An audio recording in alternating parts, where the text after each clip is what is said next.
All right, so it's 8 o'clock. We're going to give it just a minute, let some folks log in, and then we will get started at about 8:01 or so. So thank you.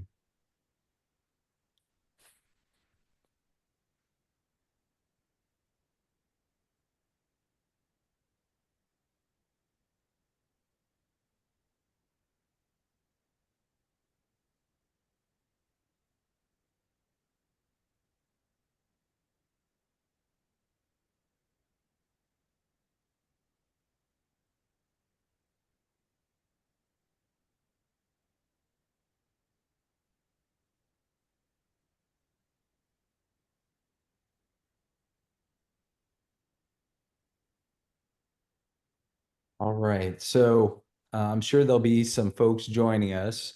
My name's Chad Zender, and tonight I'm moderating a panel on resilience in otolaryngology when obstacles translate to success. I'm the director of head and neck surgery at the University of Cincinnati and a professor there. Also have a medical director role, but have been there about 6 years.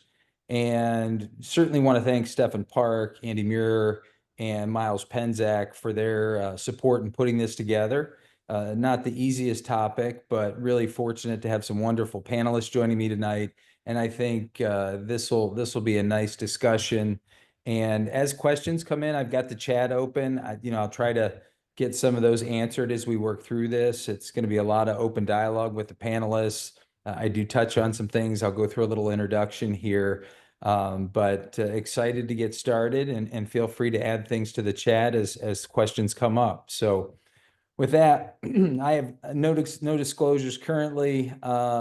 Maybe, a theme you're going to see throughout this talk. This was a quote from Meditations from Marcus Aurelius. Good fortune, he came to understand, is not what happens to us, but instead is something we make for ourselves and how we respond to things. And that theme of responding to external events, things outside our control, but how we frame those, how we deal with those, and focus on the things we can change, and a lot of those intrinsic factors in terms of how we make success and we make good fortune as things come at us, and many unexpected. So with that, I'll get to our esteemed panelists. Dr. James Netterville, a dear friend, my mentor for many, many years.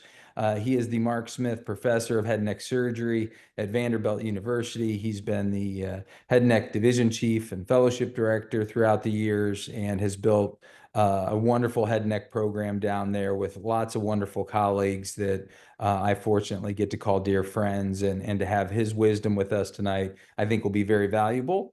Dr. Troy Woodard, who I've known a little longer than I've known Dr. Netterville, co-resident, chief resident when I was young faculty, and also just a wonderful friend, who's the distinguished professor of otolaryngology, head and neck surgery at the Cleveland Clinic. He's the current president of the American Academy of Otolaryngology, head and neck surgery, and is the section chief for rhinology at the clinic as well.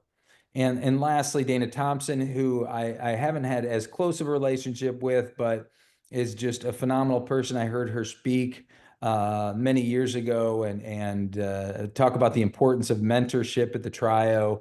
Have really been impressed and kind of watched her academic career as mine is kind of paralleled in other ways. And she's just done a tremendous amount for our specialty and for the trio in general, and has been extremely successful at Northwestern, where she's the Lauren Hollinger Professor, Chair of Pediatric Otolaryngology at their children's hospital, and again has just had a tremendous career. So you see, these are very successful people that I think we will all learn from, and I'm excited to share some discussion points. The goal tonight, though, is to talk about how significant life events, and they come in all colors, shapes, and sizes, redefine our career paths. And how do we turn challenges that we all are going to face, and we'll talk more about that too, and these unexpected changes into positive catalysts for personal and professional growth. We're going to be discussing some key elements and hopefully tangibles that can help us. And I really encourage the panelists to sprinkle in anecdotes or things that they found help them transition from sort of that stress and shock and awe sometimes that unexpected changes and life challenges can throw at us to, how do I grow from this? What have I learned from this experience in a positive light? And how can I change that and take that and move into a direction that I feel is kind of next for me as I look at how I can build success off of this challenge. So lastly, we'll talk only about, not only about success in the professional sense, which is what a lot of us focus on, especially early in our careers, but how does family, how do friends fit into that? How does professional practice and self-improvement and balance in life kind of all culminate in our broader definition of success, which we'll spend some time talking as well. Well, first off, why should I moderate this panel, right? The first thing that comes to mind for many folks is, well, he's a head and neck surgeon, right?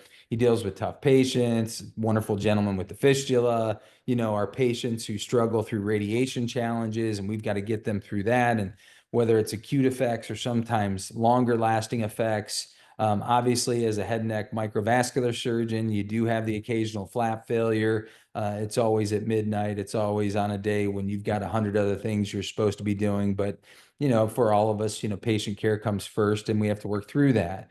That's not the type of challenges I'm talking about here. And certainly they all, and these patients first and foremost are facing these significant events in their lives, and we're helping them get through that. Obviously, this impacts us in terms of our professional career and mental health and well-being as we deal with these tough cases and challenging issues that our patients face. But I was asked to kind of moderate this in part because of a change I had about a year ago. When I first came down to Cincinnati, I wanted to get some time in some administrative roles. I'd done a little bit up at Case Western or University Hospitals at Cleveland. And I thought, I seem to do well in some limited administrative roles. I wanted to keep my clinical practice. And when I came down to Cincinnati, when Miles recruited me, we got a associate chief medical officer role. Perioperative services were under that. And I had a fair amount of success with the OR services, getting them through COVID, restructuring our ORs, enhancing efficiency with some wonderful colleagues in anesthesia and nursing, and creating this perioperative leadership team. So that kind of took me to another level where I then was asked to perform this role of senior vice president, chief of physician practices. It was kind of just starting to build our ambulatory operational structure, a big lift. The departments were still pretty fragmented down there 3-4 years ago. And so this was really building an ambulatory operational structure. And then lastly, I was the chief operating officer of our physician services or physician network, which included ambulatory services and the LLC, where our faculty practice plans, revenue and funds flow rolled into. And I reported both the CEO of the health system, which was my primary report, and the CEO of the practice plan. Long and short is, a lot of success through, Journey to Better, a McKinsey-driven initiative, working with chairs, working with departments, really working with the chief operating officer of hospital services, and having several tangible wins. But new dean, new CEO, and little less than a year ago, one of kind of a life-changing event. I wasn't sure I saw my next role as a CEO of a health system, or I certainly didn't want to give up my clinical practice. I had maintained some of that, but I had that difficult conversation when the CEO, unexpected, on a normal day, we were supposed to meet. And he walked in and said, Chad, unfortunately, we're restructuring and eliminating 3 senior leadership positions, 3 physicians, and yours is one of them. And, we've got a severance package, and this isn't a reflection on your performance, but we're going to go a different direction, and we want a chief clinical officer. And so, as much as people can say that doesn't, it wasn't because of how you performed or how you did, your ego immediately takes a hit, and you start to wonder about your financial security. You think about your family, you think about all these things, and where you're going to go next and find fulfillment. And, certainly I, didn't feel that I was born to be an administrator. I felt like I was being impactful.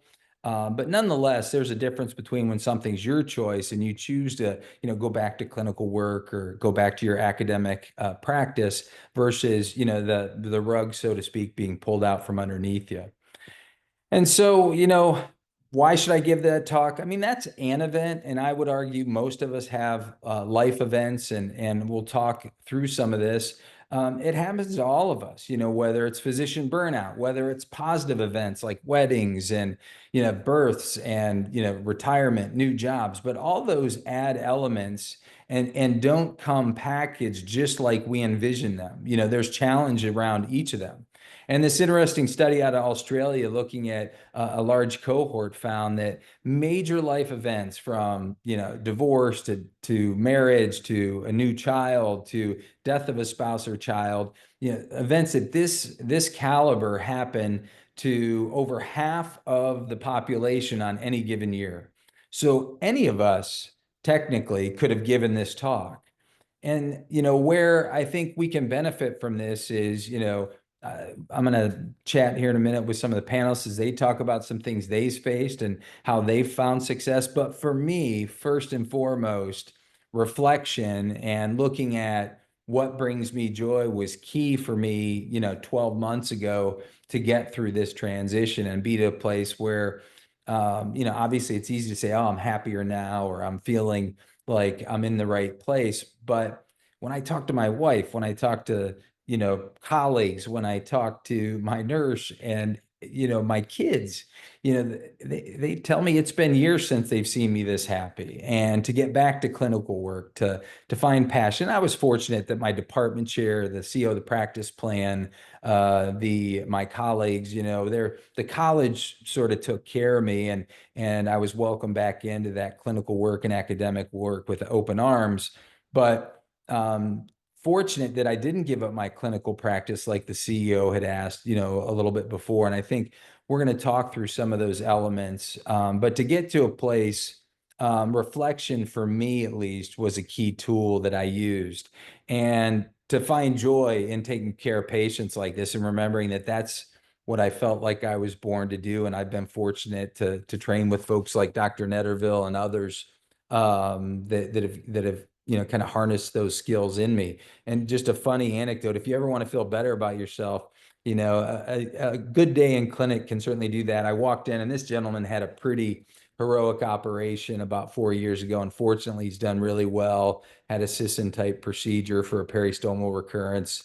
And just a wonderful human. But I walked in a couple weeks ago and he looks at me and, with his electrolarynx, I said, how are you doing? He goes, I feel as good as you look, with his little robotic voice. And it was pretty darn special. But I mean, how you think about your impact as an individual, and it's patients like this that remind you what you do. My passion for doing international work and, to be able to go overseas and do work with Dr. Jeff Otidi, to share experiences like that with Dr. Netterville or Jason Tiener or Sean Lee or others that, I've worked with, is really tremendous. And for me, a place that I love to be and something I don't ever want to give up. And lastly, remembering that there are things outside of work and how important being in Cincinnati is for my family. They've been very happy here. My kids have flourished. I found woodworking is an awesome hobby. And Netterville, I want to show off my nice Laguna joiner back there. I did that on purpose. You can see that.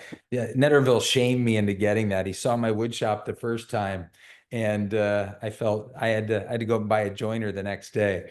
But no, these are the things that we're trying to balance as we go through these life events, and kind of inflection point is something that Dana Thompson and I, when we were talking on the phone about this, she used that term, and I thought that was just genius.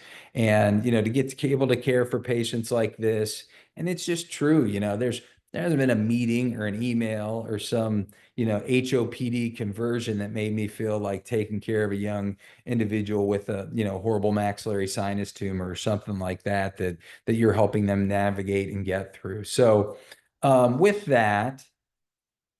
Oh, did my slides booger up here a little bit? underlying goal here is to understand how life events impact our definition of success and how that definition can change over one's career. And it doesn't mean we're settling, but I think as we really look at what brings us joy, where we like to have impact, where we feel successful, and where we can add the most value, that definition can really evolve over time. The last thing I'll say before I turn it over to our panelists is whenever you're going through a major event like this, it's extremely important not to make a bad decision just because someone else made a bad decision for you. Maybe it was the right decision for the organization. But for me personally, can I think of a half dozen ways that could have been done better? Yeah. But, bolting, acting out, I actually went out and had dinner with the CEO after this happened and wanted to show that, there was no hard feelings and that, for me, things worked out in a way that I feel are better and right for me. And that was important to do that and level set with him that I'm good. And so I just think it's important, and if you do leave an organization or if you do have to make a big life change, that you do it with the best information. You do it because it's truly right for you, your family, your loved ones, and not a rash decision that's made when emotions are high and you're struggling. So just something to think about as you look through this, or we talk through this. But with that, I want to turn it over to our panelists and ask if they can share something, and whether it's anecdote, whether it's a real event, whether it's completely different from what I shared. I just, you all are extremely successful, and I know life's hard, and thought it'd be great to hear from you some wisdom. So why don't we start with Troy, and then we'll go to Dr. Netterville, and then Dana. Sure. It's very interesting, and I'm glad you're not just talking about leadership by itself. I'm gonna call you Chad, since I know you're Chad, but also like incorporating life's events, because that's really how it is, right? It's you can't have one without the other. And when I think about a very pivotal time in my life, it was about 2.5 years ago, before I even like decided to run for, president of the academy and whatnot. I was really just working my butt off, involved in tons of things, multiple committees, and it seemed like after COVID, Zoom just took over people's lives. And I was one of those victims where every night I had a Zoom call till about 9, 10 o'clock at night, and pedal to the metal nonstop. And one day I go to my doctor's and I say, Anne, I need you to increase my Lexapro. And she was like, no. And I was like, what do you mean no? And she was like, well, I've told you, you're going to run yourself ragged. You need to slow down. And I was like, well, right now, I'm not at a good point in my life where I can slow down. All right. And this point changed my life. She says, no, what you're going to do is go to that computer, print out an FMLA form, and you're not going back to work tomorrow. And I was like, what? And she was like, no, no, no, and um, the reason why I went to her, not many people know this, but the day before, I had just finished up surgery, everything went well. And I was like, okay, well, I can go home. Next thing I know, 2 hours later, the nurse calls, says, well, are you going to talk to the patient's family? And I was like, oh, I did. And they were like, no, you didn't. And I thought, oh my God, like it's so much going on in my head right now that, you know, this is not right. I should know whether or not I actually talk to the patient's family. And, that's a tiny mistake, but I figured, I need to go get this checked out before it leads to something bigger. So, anyway, fast forward, I took that month off and it changed my life in the sense that I realized that I was really on the edge of burnout, if not a nervous breakdown.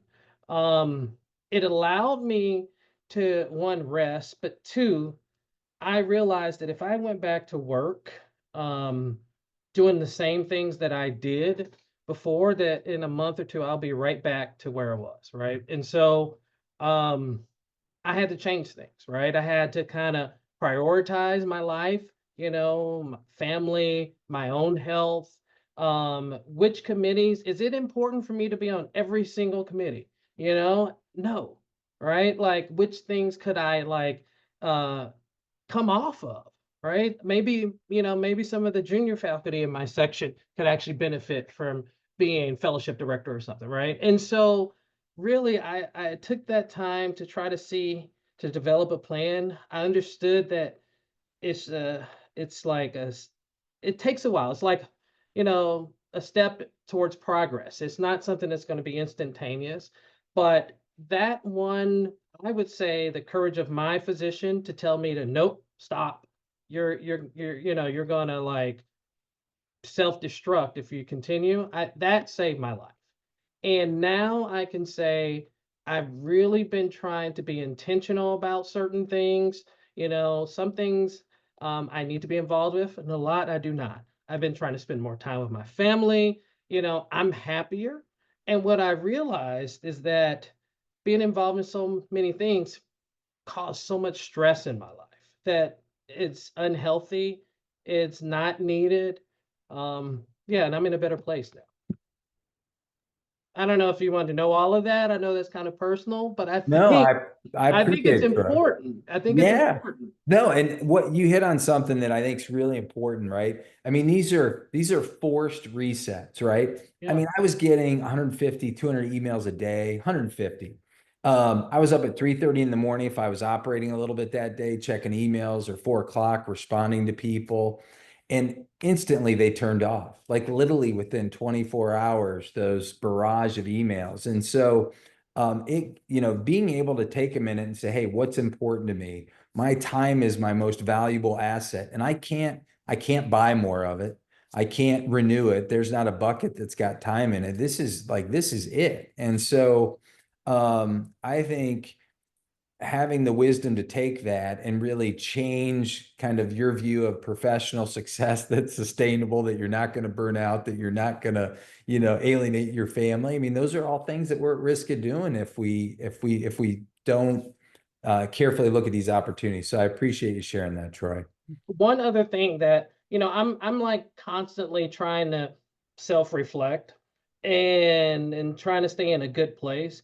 I notice when I utilize my admin time like to the fullest by getting, closing charts, doing all the things, doing meetings, all the things that I need to do in that time, then I am at a better place. If I don't, if I decide to go to the OR, don't utilize that admin time like it should be, that's when I start to feel overwhelmed because I have a lot of stuff built up. And so I really try to, you know, put things in a schedule and stick to the schedule and utilize whatever free time I have dedicated towards that admin stuff, do it then so it doesn't like kind of build up. No, that's great. It's easy for that stuff to creep in Yeah. for sure. All right, Dr. Netterville.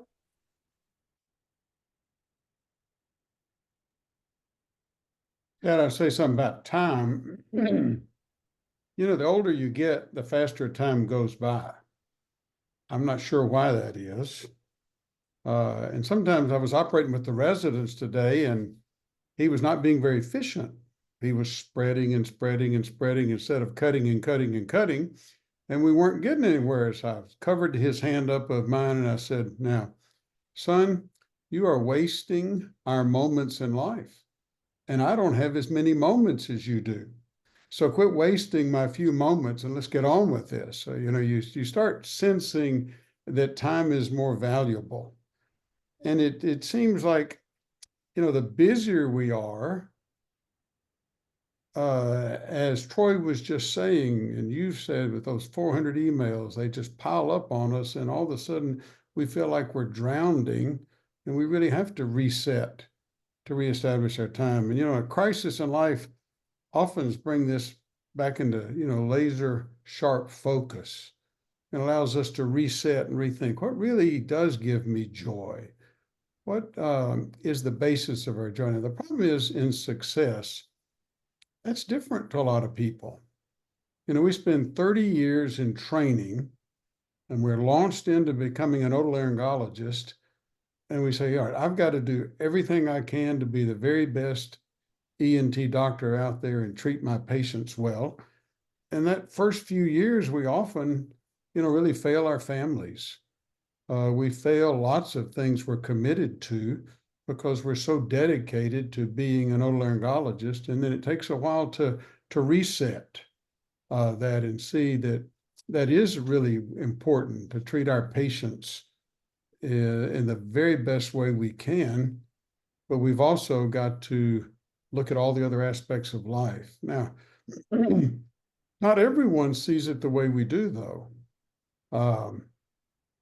I sat at the feet of a very successful doctor once, and I was wanting to learn how to become successful.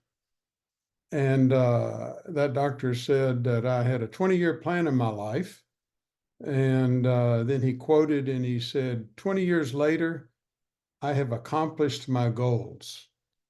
It has cost me 2 wives, 2 families, and tremendous relationships.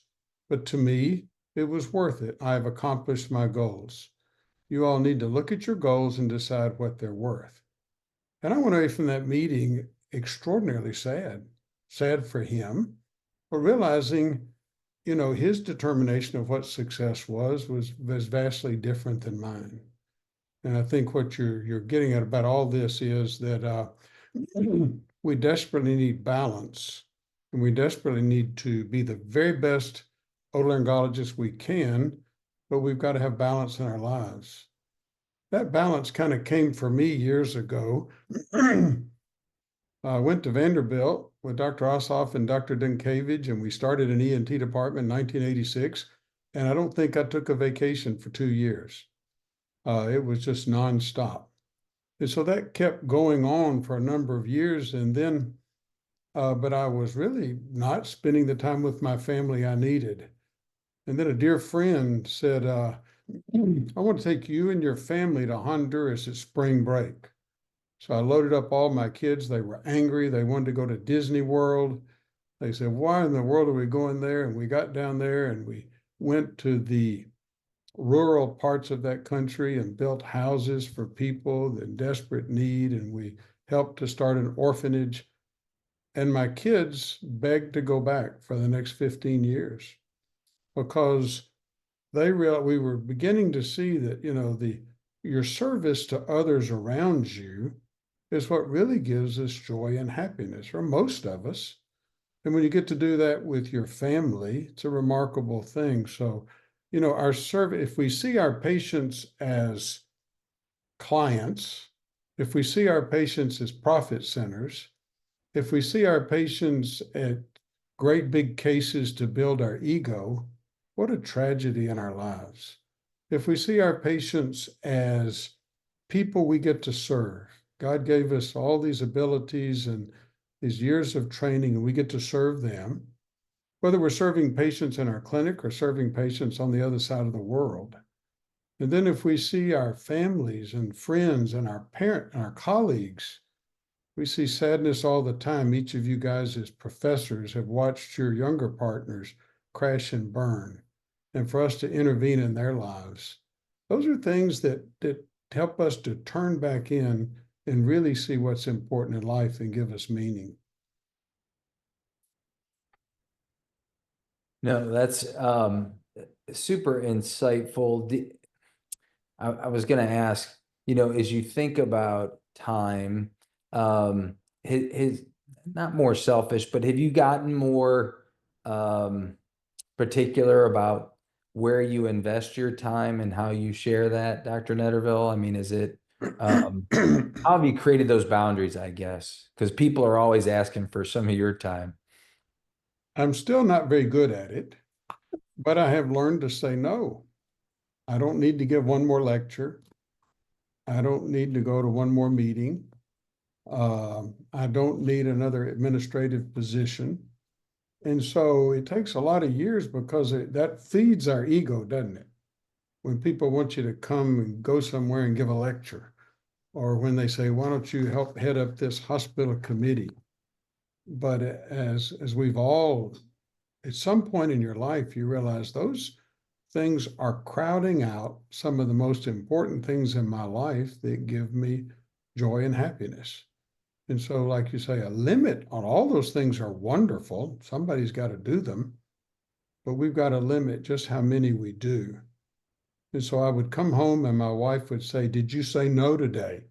That was one of the things. I walk in the door. "Did you say no today?" "What did you turn down?" And so it's been really hard, but that's what I've learned. Great. Dana? Yeah, thank you for asking. Troy, I really just want to say thank you for demonstrating some vulnerability, because I think you really opened the door for me to, I think, discuss my most important inflection point. Chad, I think you and I were talking, I feel like I have one about every 7 years. You know, I would say my first positive inflection point was, when I came out of fellowship, I wanted to stay in Cincinnati, and work with Robin, and my ex-husband took me somewhere else. And that job alone, as the first pediatric otolaryngologist in the institution, I really think helped shape a career around not just being a surgeon, but also being thoughtful about building a program and including people and, developing strategic and operational skills. So I've been an administrator of some sort my entire career, so I can understand that journey that you were talking about as an inflection point. But I would say the one that was completely life-changing for me was, I think, a series of events. You've got death of a parent, breast cancer, change in job, wait 5 years for child rearing, and I decided I was going to try and have a child by myself through IVF technology. I literally put all of my eggs in one basket. Had a successful transfer of embryo. I thought I'm going to approach this like I do a surgeon. You do everything and you line everything up and it's just going to work. And I was not prepared for the impact of that loss. I mean, it was devastating for me. And I just thought, oh, I'll just work through this. I'll just work harder. I'll put this in a box. I will compartmentalize it like all surgeons do. We compartmentalize bad things and just go about our day. And I went to work one day. I had a list of things that I could ordinarily do in my sleep. I walked into the operating room and I couldn't think. I just could not process my day. And so I pulled myself out of work. And that was probably the most important decision I did for myself and for the patients that I was taking care of. And like you, Troy, I took about a month off. And it really just gave me some time to reflect and reprioritize what is important. And I forced myself in that time to come up with 5 words that described my values. And I have filtered every single decision through those 5 values ever since. And I think that has helped me be a much more balanced person. I think that experience also helped me be a much more empathetic leader and have a greater sensitivity of understanding stress modes, and when things are not right. I would say it just transformed me as a person, as a leader. And I think I ultimately was able to filter many things to make to make a good career decision and a move to a different job that I really find has been fulfilling and has brought out every single one of my skills and, has developed new passions and a completely new appreciation for the kind of work that we have the privilege of doing. But it also really forced me to create better work-life balance too. So Dana, thank you. That's, I think a few things you said. The one, it's not a single event, right? Death of my mom a few years ago, my oldest child struggling with some anxiety and depression and, driving 4 hours in the middle of the night to make sure they're okay. Things like that at various times have caused, you to kind of reevaluate. Do you feel like these experiences, in particular from that leadership or your role at Northwestern, has helped you identify when junior partners, fellows, peers are struggling and has made you better in that way? Oh, absolutely. Absolutely. And, with our faculty and others, I've really tried to have an open door about those type of topics and, give people the bandwidth that they need. But I know, having gone through that experience, that I can identify it in others. And really just try and help people process it, take the time out that they need if they need to, but re-enter in grace. We're all very, very accomplished and skilled people, and it would be highly unfortunate to allow that type of human event to, take that joy of our gift away and sharing it with others. Yeah, no, absolutely. So let's keep moving. I mean, obviously, yeah, we could we could keep talking about various elements here. Um, but I when I was going through, this most recent kind of change or inflection, one of the things, that came to mind is what are the different buckets that are going to be impacted by this, financial implications of a job change. I will say, we're fortunate as otolaryngologists, as surgeons, that, administrative roles don't necessarily pay more or mean more financial security. It's the pay structure there. But in the short term, it certainly can. If you need to all of a sudden take off a month of work, there's implications.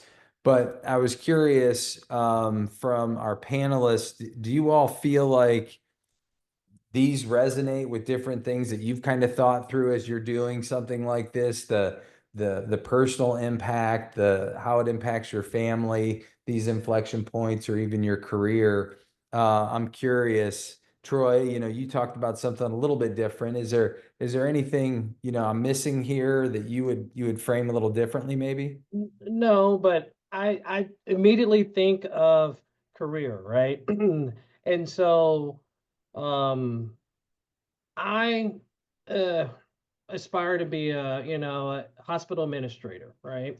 And so what's interesting, after I came back from FMLA, I sought out not only a regular counselor, but like an executive coach and things. And one of the things that the executive coach said to me, she says, Troy, your path is going to be different than, let's just say, Joe's path. And she says, what I'm hearing from you is that you're trying to, check all the boxes and do all the things that Joe did to become this hospital administrator. But your path is going to be different. And I started to think about that. And and she says, you should give yourself grace. She used that word, give yourself grace. Sometimes you will mess up, but did you learn from the things? And so that's what I started to do. I stopped trying to force my life into what I think is the right path to become this awesome leader, and really just started trying to enjoy the present moment and live in the moment and appreciate things. Um, the other thing, I won't say ego, but I really had to do some self reflecting on, am I doing the right things? Am I thinking the right way? Are there things about me that I could change to make better? And that's hard for people to actually, I think, acknowledge, is that there are some characteristics about us that may not be so great and positive, that maybe we should work a little bit harder to be more patient or to be more kind or whatever, right? And so I really tried to, hone in on some of those things that I could work on. And honestly, by focusing on myself and trying to be a better person and not trying to fit my life and career down the same path as others, it's flowed and it's been more freeing. I don't know how to describe it, but it's yeah, it's freeing. Um, yeah. hopefully that kind of explained what I was thinking. Yeah, no, for sure. And kind of on that same, you were talking about following Joe's path, or, if you work hard, you should get X or Y.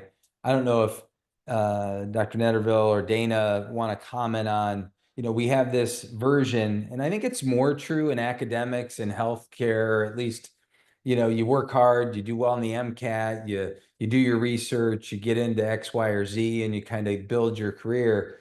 Other areas, aren't always a meritocracy, and we sometimes confuse or think success can be forced, that it's all in our control in terms of getting exactly how we envision things. Do either of you have any comments on that? How other factors have played into some of your successes and or growth opportunities?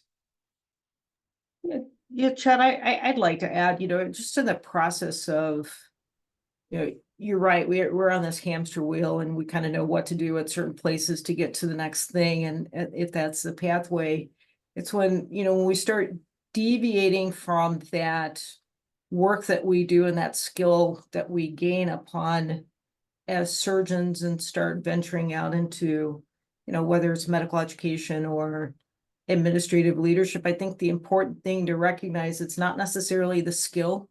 There are so many other externalities that influence the choice of who the leader is or the why. And I've really had to reframe that. It's like anything I've ever interviewed for and either received and didn't take or didn't successfully interview for, I've asked for the feedback. And I think the feedback is a gift.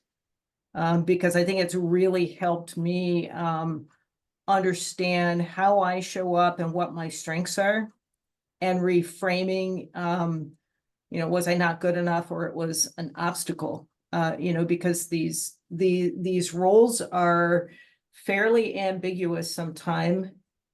You don't always know what the skill set that is needed and required, and sometimes you may land and recognize that you don't have the skills to do what was asked of you, and that's okay also. So I think it's really just kind of reframing it and being flexible about what you learn and how you define your growth in those spaces. Yeah. Yeah, no, for sure. Dr. Netterville, did you have anything? Oh, you're still muted. I've spoken too much in life. I should stay on mute more. That's what it is.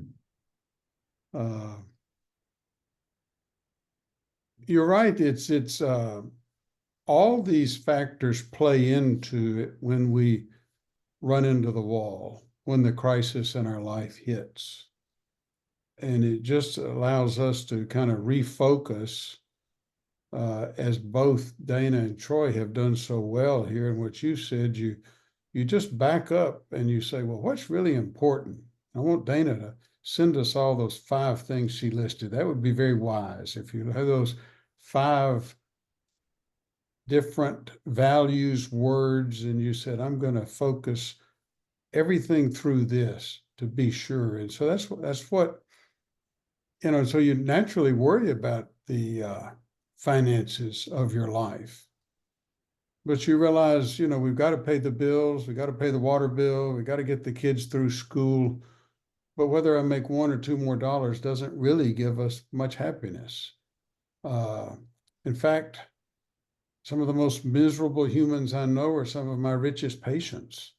They've spent their life chasing dollars, and their kids don't even know who they are.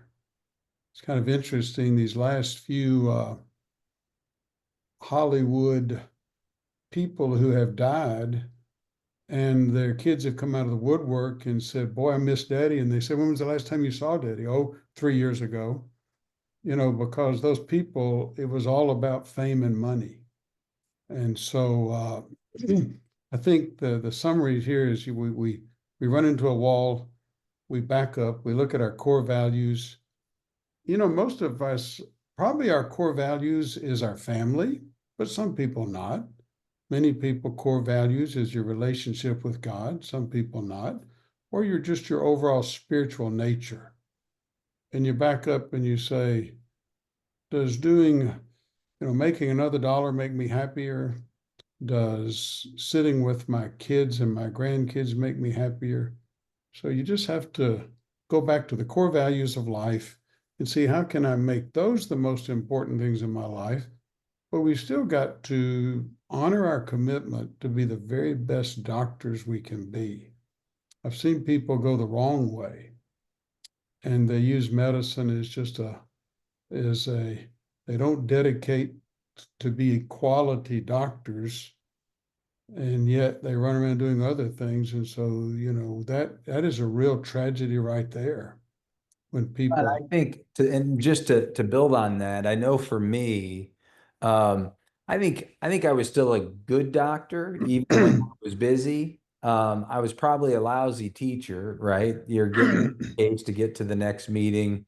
I was, or not, maybe lousy is a bit harsh, but not as good of a teacher as I would want to be. And I think I'm a better teacher, a better educator now. And I like being really good at things. And when you feel like you're a B or even a C student as you spread yourself thin, and that's not that you can't be that triple threat or multifaceted, but I think you have to really be selective about what you say yes to. And you heard from every one of us how you get spun up into things, and you've said yes to a half dozen things, and then your bandwidth, your ability, your reserve, your adaptability really starts to shrink when something significant happens, and it's easier to make a bad decision. The only thing I wanted to say about the financial implications is just remember, as you take on different roles, your ability as a clinician, as a surgeon, as a physician is unique. And it's something that administrators and other individuals don't have. And Miles gave me some excellent advice, as well as some other people. Be very careful about ever giving that up. It doesn't take long before your abilities and then even your credibility with peers can slip. And I think, for me, as I was, kind of assessing the landscape, that was something that was important. Ego, self-image, I think we'll talk a little bit more about this. This time does fly. A little bit later, I want to talk, there's another slide that I think encompasses some of this. But it is hard, that's, when you start to question your abilities or what you've been kind of focusing on, using some of these basic techniques. It's easy to put them on paper. It's hard to practice mindfulness and meditation. It's hard to sometimes connect with your mentor or do some of those things. Troy, I see your Yeah, hands up, bud. I saw this reframing and perspective shifts. I just wanted to mention this before you move off Yeah. the slide. So one thing that I learned through my executive coach, and it's pretty interesting because I went through a time where I thought I was a victim, okay, and that and one thing that it's kind of interesting. I was saying, just giving some anecdote to my coach, and she says, "Well, Troy," and she's a black lady, okay, and she says, "Not everything that people do is against, like intentionally done against you." And I was like, "Huh." And so I sat there and I thought, and she says, for example, you just told me that you were upset because you wanted someone to help you out on call and they didn't. And I says, well, yeah. And then she says, well, did you ever think that maybe actually, their wife was sick and they couldn't help you, or that this, just all these different things. I was like, oh my God, you're so right. And so since that point, I have tried to reframe the way I think and to like the opposite, that most people intentionally try to do good things. And on occasion, there are people who will try to do bad, but and that everything is not because people are out to get me, or it's, every bad thing that happened is not because someone purposely did that. That has made my life a lot easier too.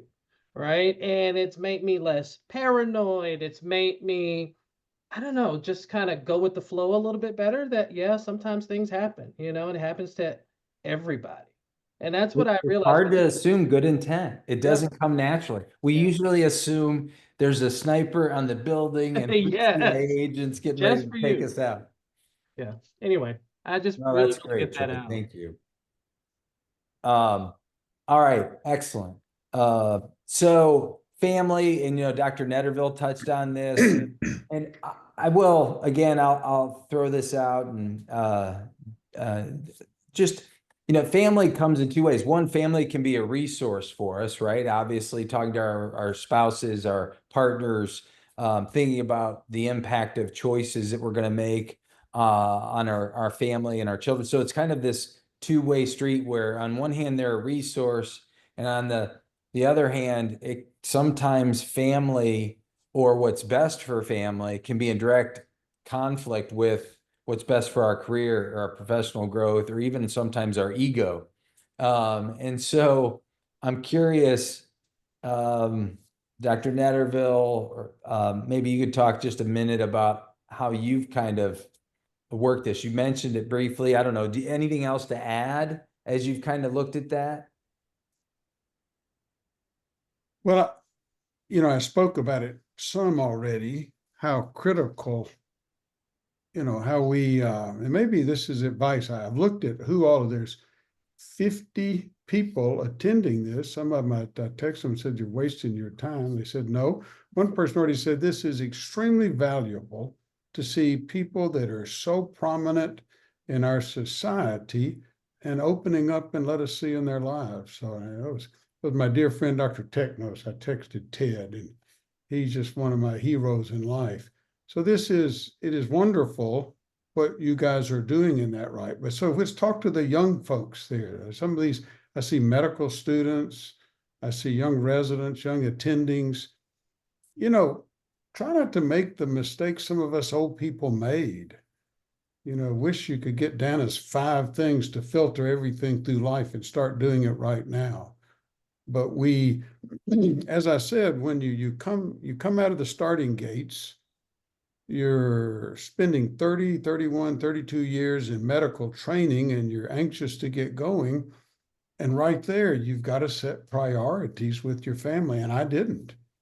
I missed all the 4th grade plays and the 2nd grade Easter hunts and all that stuff. Later, my kids have all said, Dad, we love you. You take us on great trips. You've made up for it. But I missed a whole lot of their childhood because I didn't understand. I thought I was doing exactly the right thing. I was living at the hospital, 12, 15 hours a day, trying to be the very best cancer doctor I could. And when I looked at something that said, well, this patient's got cancer, my kid's got he's going to say 3 words in the 3rd grade play on Friday morning, I better take care of this patient with cancer. And when you get right at that moment, that was probably the right choice on Friday morning, but you've got to back up and set those priorities way ahead of time.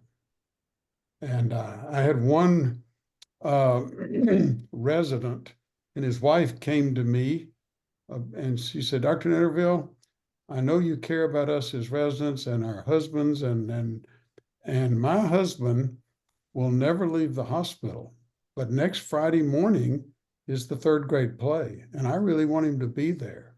And he doesn't know I'm talking to you. So I took this guy and I told him, I said, by the way, you've got 2 hours off on Friday morning. You cannot come to work till 10 o'clock. He goes, why? He says, you got the 3rd grade play. And if you say anything bad to your wife, I'll kill you.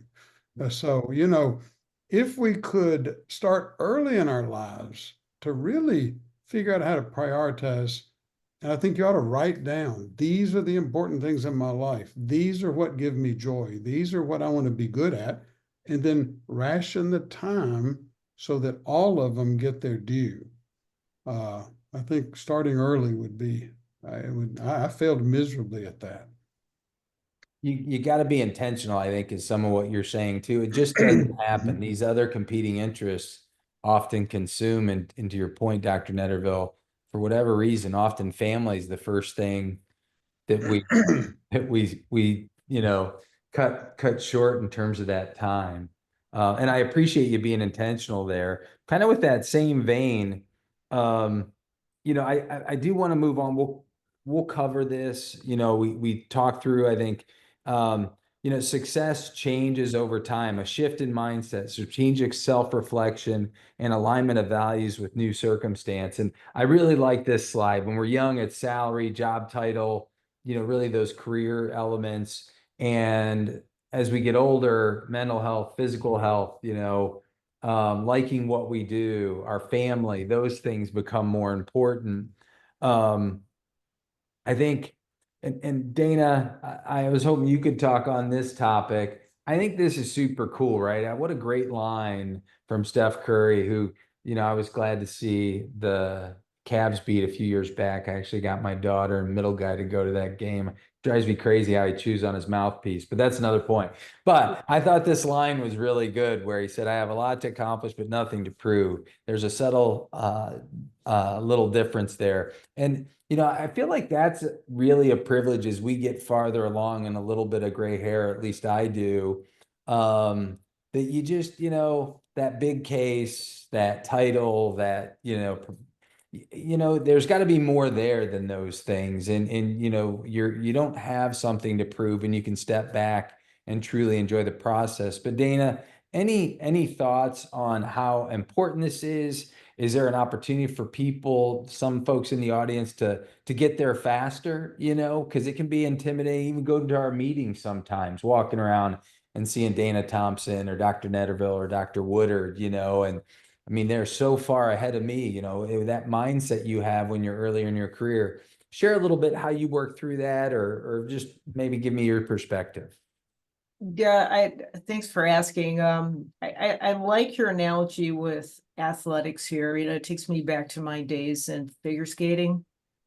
I grew up in a skating rink as a competitive ice skater, so it was like, okay, what test did you pass? What competition did you go to? What this, that, and the other. And, I approached much of my early career that way. And one day I just had to say, well, wait a minute, I quit figure skating at one point. And then I couldn't do it. And then one day I just decided I was going to put my skates on, and I enjoyed it from a completely different perspective. It was just to your point of reframing the experience and the mindset. And I would say for me, the best way I would summarize it, it's been a pivot in mindset from leading from the definition of leadership through influence and action, rather than leadership through title and metrics. Just like really just, like today, you're telling your story, that's impactful. It provides perspective. It is a different way to lead. It's a way to vulnerably lead, but also have a long-lasting impact for someone who may be listening to this. And so I think that's just how I have learned to work through this and to reset. I think also for me personally is I've just taken the time to get involved in aspects of the community, and I have a real interest in, the crazy economics of the city of Chicago, and how do we improve healthcare access. And so I start looking at how do I do that from a different viewpoint. How do I engage with business and civic leaders in the city, and kind of redefining something that I am passionate about, but I don't have to necessarily do it from a leadership role within the organization, but it can be tangential and aligned in medicine in different ways, and, having conversations with other people. So I think it's just in all, again, knowing your values, understanding your passions, and looking for different ways to express it. Yeah, no, absolutely. No, and I think your skating analogy too, about enjoying it from a different perspective. I think the other thing too is, as I've flipped, again, I'll use Netterville, Miles as examples, that man, they take the same interest even with the titles and success, and talking to that first year medical student who's getting excited about things, and not wearing airs when you're trying to get them involved and help them and mentor them. That mentorship piece, like you were mentioning, is such a critical part. And I think that really shows and is is one of those elements that you really start to do well when you can shuck that, I've got to prove something mentality that's often hard to do early in our careers. And maybe mentoring helps you do that as well. Troy, Dr. Netterville, anything to add? The only thing that I'll say is that um, it is okay for your mission or your purpose or your goal to change throughout your life, right? And so um, during this whole self-reflection, period, I had to figure out what makes me happy, what do I enjoy, and I go and I'm thinking about it. I'm like, wait, that's a little different than what it has been the past 20 years. What I'm thinking now is more community facing and mentoring and things like that. I still love patient care and surgery, but I'm like, and so I run and talk to my coach. I was like, I think something's wrong with me. Maybe this is a midlife crisis or something. And she's like, no, that's totally normal and it's okay. And I was like, oh, okay. All right, good. Right. And so um I just wanted to let people know it's okay if like your purpose or mission or goals actually change. I mean, I think it just demonstrates that, you're not stagnant and it's okay to be flexible. Yeah, no, and Troy, that's in here, and I think that's well said, right? I mean, success is an evolution, it looks different early in your career, mid-career, it's not like everything in life, it's constantly changing. And I think we're also really fortunate, and I'll give a little shout out to the trio, to the academic physicians on this webinar. We luckily we get to teach residents, we get to be involved with research. We get to, work in the OR and take care of patients, but also do international work. And so having this breadth, and then not to mention be a leader, get involved with hospital administration and to impact the quality of care and support our physician colleagues throughout the college. It's such a broad menu that we get to choose from to kind of define success and are, like you said, maybe a little less interested in the OR, you still enjoy it, but now your passion, something else. And grant on any given day you may find, I used to joke if I'm having my grant didn't get accepted, but unfortunately I knocked it out of the park in the OR, or the residents gave me an award for being a good teacher, even though I felt like I struggled all day. Whatever it is, we can have that breadth of practice, and we're getting to an hour. I did want to keep it close to that. I know this was for an hour and a half, but Lord knows I can't pay attention to anything that long. I'll just skip through a few of these slides because, time, we already touched on that a little bit. I would like Dr. Netterville to talk a little bit about, you know, early in our careers or different points, whether it's a CEO of a health system, whether it's a chair, whether it's a division chief, whatever success looks like. One of the most impactful things you had said to me at some point in my career is how important the fellowship was to you and that legacy through training and, kind of the lineage that you kind of came from, but then how you shared that. And then in particular, a couple of people like Dr. Farrer and Dr. Whitaker and how they impacted you. So I was hoping you could talk about, the importance of mentoring from your perspective and how that's been a leading theme in terms of success for you.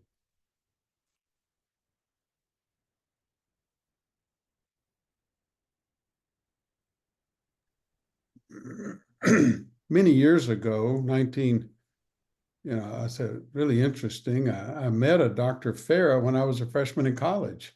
I was going to be an architect, and he came and lectured in 1973 when I was a freshman in college, and he was a missionary in Nigeria. And I thought, what an admirable man, and I went off to be an architect, but eventually I went into medicine, and then 25 years later, I encountered Dr. Farah again, and he invited me to go to Nigeria with him. And I was, working the 80 hours a week right then, and didn't really have good focus in life. And through him taking me over and him mentoring me, and he didn't tell me and teach me what joy and happiness was. He demonstrated it in his life. And you think about some of the most impactful people that your heroes in life are, you learn from them by watching their lives, not by listening to their lectures. And so I went with Henry to Africa, and he showed that within service to other people, just tremendous joy and a tremendous accomplishment, and kind of resetting our lives of what gives us peace and happiness. So I've been very privileged to be able to take a lot of groups back and forth to different places in Africa and Haiti. But then you come back home, and I remember one of the greatest comments I've ever seen is from Mother Teresa. And she said, you don't have to travel all the way around the world to find somebody to serve or to mentor. You just have to open your eyes right where you're standing. And the people you work with, your patients, the people you're serving, the people under your own roof at home, if we open our eyes, they need our mentorship. And so, when you make a bunch of mistakes in life, like I have, and you learn from those mistakes, your goal is for your children, whether they're part of your DNA or whether they're your friends and your academic children, you want them to learn from you as well. Learn from my mistakes so you don't have to do them again. I think that's what mentoring is. It's also important to keep, as Dana said, you keep the open door policy. You keep your eyes open. If you're so self-centered that you don't notice the crisis around you, then that's a real definition for failure. But if you keep your eyes open to your young partners, to your residents, to your students, and you're watching them and you see things cropping up in your life, then you just make yourself available to help them. But I think one of the best things we can ever do is just mentor through our lives. And if we just keep serving others around us, then we're going to inspire that in the people around us. And then they turn around and inspire us, don't they? I look at all the residents I've trained, 160 of them, and the head neck fellows, 62 from the United States and other foreign. And some of you guys inspire me tremendously. So it's a two-way street, mentorship. We mentor someone and then they mentor us.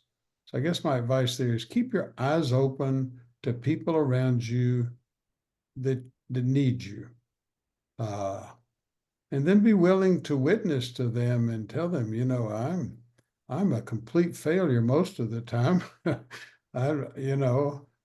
Because I think it's one of my children told me one time, said, Dad, it's a little discouraging because you're so successful and I'm not going to be a doctor and I don't feel like I can live up to what you've done. And I said, I have completely failed you, son.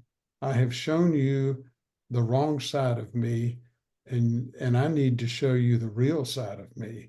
So we need to be open and honest with the people around us and say, we're just humans and we make mistakes every day. And let me share some of those mistakes with you so you see that I'm a human just like you.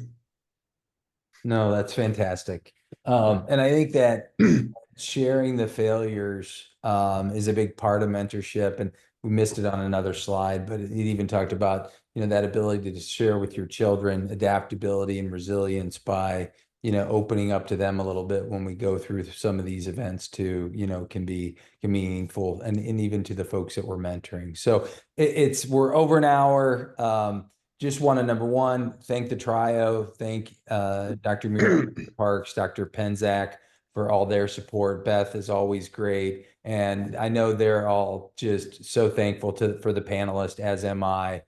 You all were just fantastic and proud to call you all friends and look forward to seeing you all at our next meeting. So with that, I'll wrap it up and let Dana get to reviewing those applications. So you all take care and have a great evening.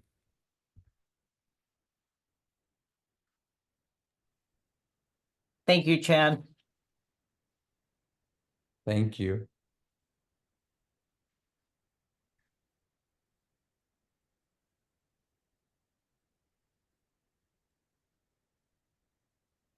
Nice job, Chad. Thank you. Yeah, that- Appreciate it. You all that did was great great. too. Thank you all so very much. All right. Have a great night. Okay. Thanks for good night. getting us on, Beth, right at the last minute. You That figured was it out. beautiful. You handled it great. My pleasure. You guys were amazing. All Take right. care. Thanks, Bye-bye. everyone. Good night, Bless you be well. guys. Bye-bye.